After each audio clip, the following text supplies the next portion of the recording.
I have always loved the sounds of a classroom, the quiet that sparks with possibility just before students shuffle in, the murmur of ideas bouncing back and forth as we explore the world together, the laughter and tiny moments of surprise you find in materials you've taught a million times.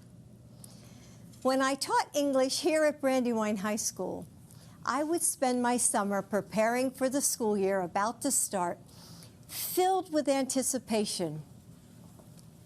But this quiet is heavy. You can hear the anxiety that echoes down empty hallways. There's no scent of new notebooks or freshly waxed floors. The rooms are dark as the bright young faces that should fill them are now confined to boxes on a computer screen. I hear it from so many of you. The frustration of parents juggling work while they support their children's learning, or are afraid that their kids might get sick from school. The concern of every person working without enough protection. The despair in the lines that stretch out before food banks. And the indescribable sorrow that follows every lonely last breath when the ventilators turn off. As a mother and a grandmother, as an American, I am heartbroken by the magnitude of this loss, by the failure to protect our communities, by every precious and irreplaceable life gone. Like so many of you, I'm left asking, how do I keep my family safe? You know, motherhood came to me in a way I never expected. I fell in love with a man and two little boys standing in the wreckage of unthinkable loss, mourning a wife and mother, a daughter and sister. I never imagined at the age of 26 I would be asking myself, how do you make a broken family whole? Still, Joe always told the boys, Mommy sent Jill to us, and how could I argue with her?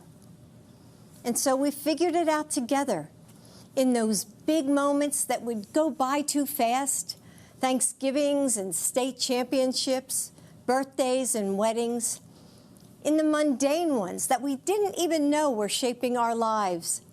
Reading stories piled on the couch, rowdy Sunday dinners and silly arguments.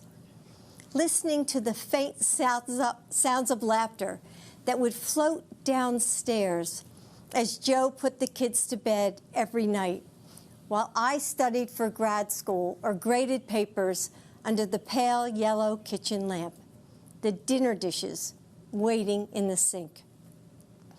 We found that love holds a family together. Love makes us flexible and resilient. It allows us to become more than ourselves together. And though it can't protect us from the sorrows of life, it gives us refuge, a home. How do you make a broken family whole? The same way you make a nation whole.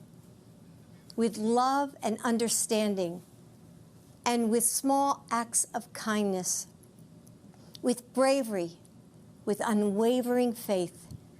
You show up for each other in big ways and small ones, again and again. It's what so many of you are doing right now for your loved ones, for complete strangers, for your communities. There are those who want to tell us that our country is hopelessly divided, that our differences are irreconcilable. But that's not what I've seen over these last few months. We're coming together and holding on to each other. We're finding mercy and grace in the moments we might have once taken for granted. We're seeing that our differences are precious and our similarities infinite. We have shown that the heart of this nation still beats with kindness and courage. That's the soul of America Joe Biden is fighting for now. After our son Beau died of cancer, I wondered if I would ever smile or feel joy again. It was summer, but there was no warmth left for me. 4 days after Beau's funeral, I watched Joe shave and put on his suit. I saw him steel himself in the mirror, take a breath, put his shoulders back, and walk out into a world empty of our son. He went back to work. That's just who he is. There are times when I couldn't even imagine how he did it, how he put one foot in front of the other and kept going. But I've always understood why he did it. For the daughter who convinces her mom to finally get a breast cancer screening and misses work to drive her to the clinic. For the community college student who has faced homelessness and survived abuse, but finds the grit to finish her degree and make a good life for her kids. For the little boy whose mom is serving as a Marine in Iraq, who puts on a brave face in his video call and doesn't complain when the only thing he wants for his birthday is to be with her. For all those people Joe gives his personal phone number to at rope lines and events, the ones he talks to for hours after dinner, helping them smile through their loss, letting them know that they aren't alone. He does it for you. Joe's purpose has always driven him forward. His strength of will is unstoppable, and his faith is unshakable, because it's not in politicians or political parties or even in himself. It's in the providence of God. His faith is in you, in us. Yes, so many classrooms are quiet right now. The playgrounds are still. But if you listen closely, you can hear the sparks of change in the air. Across this country, educators, parents, first responders, Americans of all walks of life are putting their shoulders back, fighting for each other. We haven't given up. We just need leadership worthy of our nation, worthy of you, honest leadership to bring us back together, to recover from this pandemic and prepare for whatever else is next. Leadership to reimagine what our nation will be. That's Joe.